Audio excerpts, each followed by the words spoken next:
സംസ്ഥാനത്തെ ഓണവിപണി കൂടുതൽ സജീവമാകുന്നു. ഇത്തവണയും കേരളത്തിന് പുറത്തു നിന്നാണ് പൂക്കൾ ഇവിടെ വരുന്നത്. നമുക്ക് എല്ലാ കൊല്ലവും ഓണം ആഘോഷിക്കുന്ന പല സാധനങ്ങളും കേരളത്തിൻ്റെ പുറത്തു നിന്ന് വരുന്നു.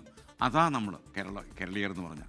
തൃശ്ശൂരിലെ തേക്കിൻകാട് മൈതാനിയിൽ ഒരുക്കിയ താൽക്കാലിക കേന്ദ്രത്തിൽ ഇക്കുറിയും പൂവിൽപ്പന കാര്യമായി നടക്കുന്നുണ്ട്. സൂരജ് സജ്ജിയുടെ റിപ്പോർട്ട്. എസ് എന്തായാലും എന്താ ഓണത്തെ വരവേൽക്കാൻ നമ്മൾ ഒരുങ്ങിക്കൊണ്ടിരിക്കുകയാണ്. ഞാനുള്ളത് പാറമേക്കാവിന് എതിർവശത്തെ കിഴക്കേ നടയിൽ ഒരുക്കിയിരിക്കുന്ന താൽക്കാലിക പൂവിൽപ്പന കേന്ദ്രത്തിലാണ്. ഇക്കുറിയും സംസ്ഥാനത്തിന് പുറത്തു നിന്ന് ഒത്തിരി പൂക്കൾ ഇങ്ങോട്ടേക്ക് എത്തിക്കൊണ്ടിരിക്കുകയാണ്. അതാ ഇപ്പോൾ ലോഡ് വന്ന് അതെല്ലാം ഇറക്കിക്കൊണ്ടിരിക്കുകയാണ്. പല നിറത്തിൽ അങ്ങനെ തുടങ്ങി പലതരം പൂക്കളെല്ലാം തന്നെ ഇപ്പോഴേ ഉണ്ട്. ഈ പൂ വാങ്ങാൻ തന്നെ ആളുകൾ എത്തി തുടങ്ങിയിരിക്കുന്നു.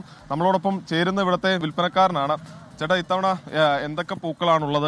എങ്ങനെയാണ്? നമ്മൾ എല്ലാ വർഷത്തെയും എല്ലാ പൂക്കൾ ഉണ്ട്. എവിടെന്നാ ഇത് കൂടുതലും വരുന്നത്? നമ്മൾ കൂടുതൽ തമിഴ്നാടും ബാംഗ്ലൂര്, ഡിണ്ടിഗല്, അങ്ങനെ പല സ്ഥലങ്ങളിലുണ്ട്.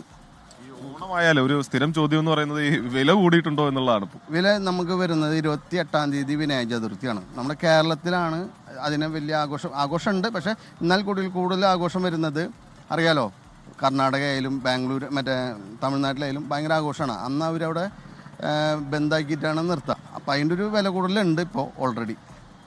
എന്തായാലും വലിയ വിലയില്ലാത്ത രീതിയിൽ കൊടുക്കാൻ കഴിയും. അങ്ങനെ ചോദിച്ചു കഴിഞ്ഞാൽ നമ്മൾ മാർക്കറ്റിൽ നിന്ന് വരുന്ന വിലയ്ക്ക് അനുസരിച്ചാണ് നമ്മൾ കൊടുക്കാൻ സാധിക്കുള്ളൂ.